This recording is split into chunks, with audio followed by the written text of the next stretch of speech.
যে আশঙ্কার কথা এতদিন বলা হচ্ছিল, শেষ পর্যন্ত সেটাই বাস্তবে রূপ নিল।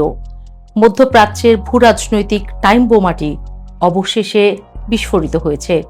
গতকাল 28 ফেব্রুয়ারি ভোরে ইরানের উপর যুক্তরাষ্ট্র ও ইসরায়েলের সমন্বিত সামরিক হামলা শুরুর মাধ্যমে শতাব্দীর অন্যতম ভয়ঙ্কর এই যুদ্ধের দামামা বেজে উঠেছে। জবাবে বসে নেই ইরানও। তারাও যুক্তরাষ্ট্র ও ইসরায়েলের বিভিন্ন ঘাঁটিতে পাল্টা মিসাইল হামলা শুরু করেছে। তেহরান থেকে শুরু করে তেল আবিব, এমনকি উপসাগরীয় দেশগুলোর মার্কিন ঘাঁটিগুলোতেও হামলার খবর আসছে।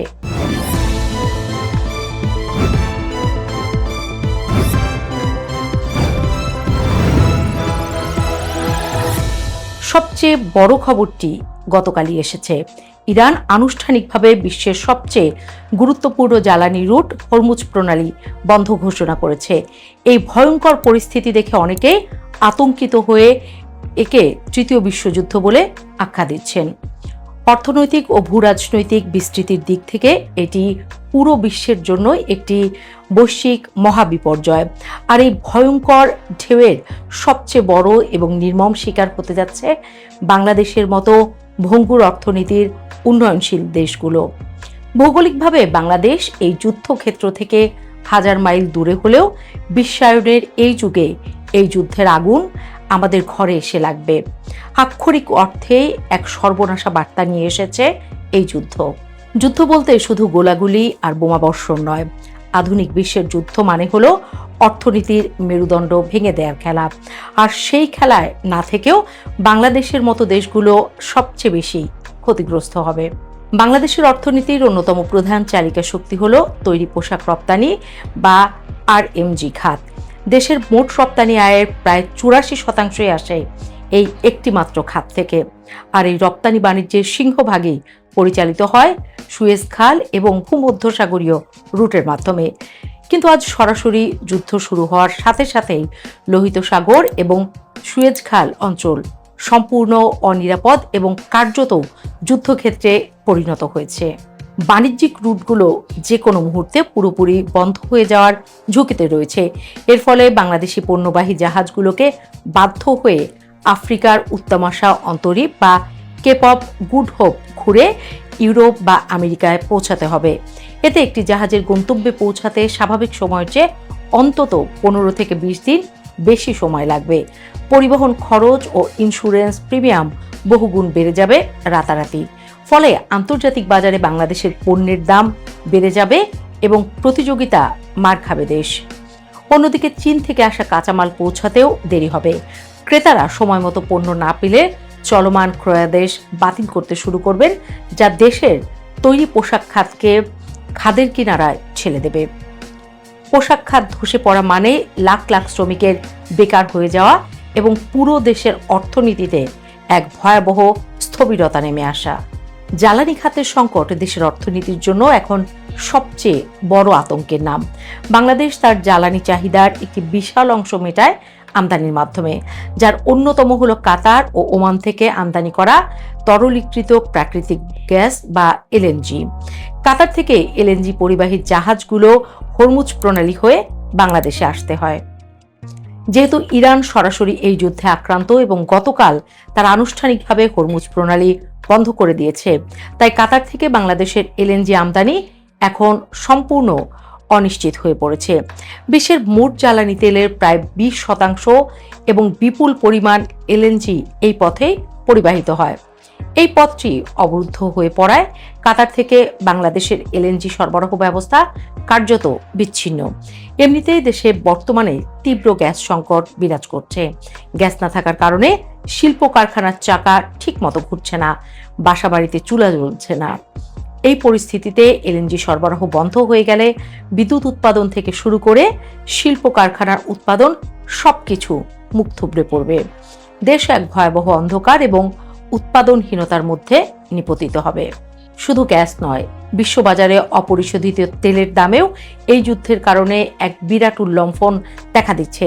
বিশ্লেষকদের ধারণা, এই সর্বাত্মক যুদ্ধের ফলে আন্তর্জাতিক বাজারে জ্বালানি তেলের দাম ব্যারেলে $120 থেকে $130 ছাড়িয়ে যেতে পারে। বাংলাদেশ প্রতি বছর বিপুল পরিমাণ জ্বালানি তেল আমদানি করে। তেলের দাম এভাবে অস্বাভাবিক হারে বেড়ে গেলে বাংলাদেশের আমদানি ব্যয় আকাশচুম্বী হবে। সরকার বাধ্য হবে তেলের দাম বাড়াতে, যার সরাসরি প্রভাব পড়বে দেশের পরিবহন ও কৃষি খাতে।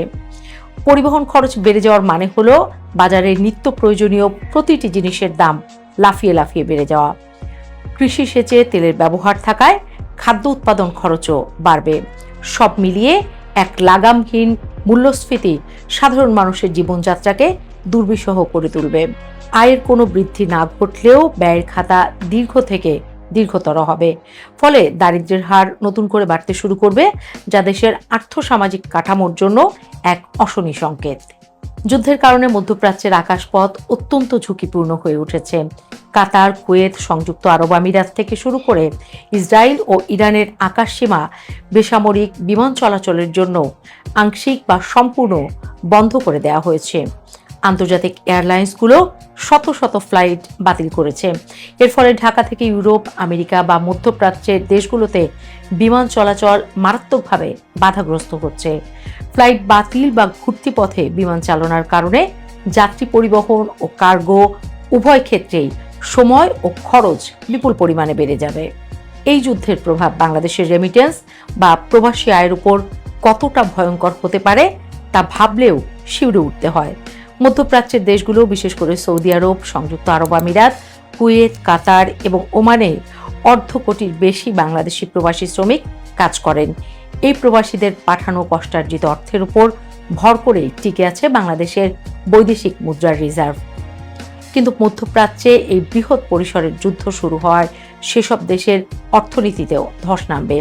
ইতিমধ্যে আরব আমিরাত ও বাহরাইনের মতো দেশগুলোতেও মিসাইলে ধ্বংসাবশেষ পড়ার খবর পাওয়া যাচ্ছে। উন্নয়নমূলক কাজ বন্ধ হয়ে যাবে, ব্যবসা প্রতিষ্ঠানগুলো ক্ষতির মুখে পড়বে, প্রবাসীদের জীবন চরম নিরাপত্তাহীনতায় পড়বে এবং দেশে থাকা তাদের পরিবারগুলো চরম আতঙ্কের মধ্যে দিন কাটাবে। অনেকেই চাকরি হারাবেন, অনেকের বেতন বন্ধ হয়ে যাবে। এমন পরিস্থিতিতে প্রবাসীদের পাঠানো রেমিটেন্সের প্রবাহ মারাত্মকভাবে বাধাগ্রস্ত হবে। রেমিটেন্স কমে গেলে দেশের বৈদেশিক মুদ্রা রিজার্ভ আরও তলানিতে গিয়ে ঠেকবে, যা ডলার সংকটের এক ভয়ঙ্কর রূপ নিতে পারে। বিভিন্ন অর্থনৈতিক পর্যালোচনার সবশেষ আপডেট তথ্য অনুযায়ী বাংলাদেশের মোট ঋণের পরিমাণ প্রায় 23 লাখ কোটি টাকা ছাড়িয়ে গেছে। এই বিশাল অঙ্কের ঋণের সুদ পরিশোধ করতেই প্রতি বছর বাজেটের একটি বিরাট অংশ ব্যয় করতে হয়। রাজস্ব ঘাটতি, ব্যাংকিং খাতে তারল্য সংকট এবং লাগামহীন মূল্যস্ফীতির কারণে সাধারণ মানুষের নাভিশ্বাস উঠেছে। এমন একটি নাজুক এবং ভঙ্গুর অর্থনৈতিক কাঠামোর উপর দাঁড়িয়ে যখন বিশ্ব অর্থনীতিতে নতুন করে এই যুদ্ধের ধাক্কা লাগছে, তখন পরিস্থিতি সামাল দেয়া প্রায় অসম্ভব হয়ে পড়বে। এদিকে ডলারের বিপরীতে টাকার মান আরও কমে যাওয়ার আশঙ্কা রয়েছে, যা আমদানি করা পণ্যের দামকে আরও বহুগুণে বাড়িয়ে দেবে। দরিদ্র ও নিম্নবিত্ত মানুষের পক্ষে দুবেলা দুমুঠো খাবার জোগাড় করাও তখন একটি কঠিন সংগ্রামে পরিণত হবে। এছাড়াও দেশের ভেতরে বিনিয়োগ এবং কর্মসংস্থানের উপরও এই যুদ্ধের ভয়াবহ প্রভাব পড়বে। বিশ্বব্যাপী অর্থনৈতিক অস্থিরতার কারণে বিদেশি বিনিয়োগকারীরা বিনিয়োগের ক্ষেত্রে অতিরক্ষণশীল হয়ে পড়বেন। অন্যদিকে দেশীয় উদ্যোক্তারাও গ্যাস, বিদ্যুৎ ও জ্বালানি সংকটের কারণে এবং যুদ্ধজনিত আতঙ্কে নতুন করে শিল্প কারখানা স্থাপনে পিছিয়ে যাবেন। এর ফলে দেশে নতুন কর্মসংস্থান সৃষ্টি তো হবেই না, উল্টো চলমান কারখানাগুলো বন্ধ হয়ে যাওয়ার কারণে বেকারত্ব মারাত্মক আকার ধারণ করবে। সবশেষে আন্তর্জাতিক সম্পর্কের ক্ষেত্রেও বাংলাদেশকে এখন একটি কঠিন কূটনৈতিক পরীক্ষার সম্মুখীন হতে হচ্ছে। বাংলাদেশ ঐতিহাসিকভাবে ফিলিস্তিনের পক্ষে এবং মধ্যপ্রাচ্যের মুসলিম দেশগুলোর সাথে সুসম্পর্ক বজায় রেখে চলে, কিন্তু অন্যদিকে যুক্তরাষ্ট্রের সাথে বাংলাদেশের অত্যন্ত গুরুত্বপূর্ণ বাণিজ্যিক এবং কূটনৈতিক সম্পর্ক রয়েছে। তৈরি পোশাকের সবচেয়ে বড় একক বাজার যুক্তরাষ্ট্র। যুদ্ধ শুরু হয়ে যাওয়ায় পরাশক্তিগুলো চাইবে বিশ্বের দেশগুলো তাদের পক্ষ নিক। এমন মেরুকরণের বিশ্বে ভারসাম্যপূর্ণ পররাষ্ট্রনীতি বজায় রাখা বাংলাদেশের জন্য অত্যন্ত চ্যালেঞ্জিং হয়ে দাঁড়াবে। কোনো এক পক্ষের দিকে সামান্য ঝুঁকে পড়লে অন্য পক্ষের বিরাগভাজন হওয়ার ঝুঁকি থাকবে, যার সরাসরি প্রভাব পড়বে দেশের বাণিজ্য, সাহায্য এবং আন্তর্জাতিক ঋণ প্রাপ্তির উপর। এমন একটি সূক্ষ্ম কূটনৈতিক অবস্থায় পা পিছলে গেলে দেশের সার্বিক অর্থনীতি চরম সংকটে পড়বে। সব মিলিয়ে ইরান, ইসরায়েল এবং যুক্তরাষ্ট্রের মধ্যে শুরু হয়ে যাওয়া এই যুদ্ধ বাংলাদেশের জন্য এক অশনি সংকেত। একে তৃতীয় বিশ্বযুদ্ধ বলা হোক বা না হোক, বিশ্বায়নের জাতাকলে পিষ্ট হয়ে এই ধ্বংসযজ্ঞের সবচেয়ে বড় খেসারত দিতে হতে পারে বাংলাদেশের মতো দেশগুলোর সাধারণ মানুষ ও অর্থনীতিকে। তাই এই মহা সংকট থেকে বাঁচাতে জাতীয় পর্যায়ে আগাম প্রস্তুতি নেয়ার এখনই সময়।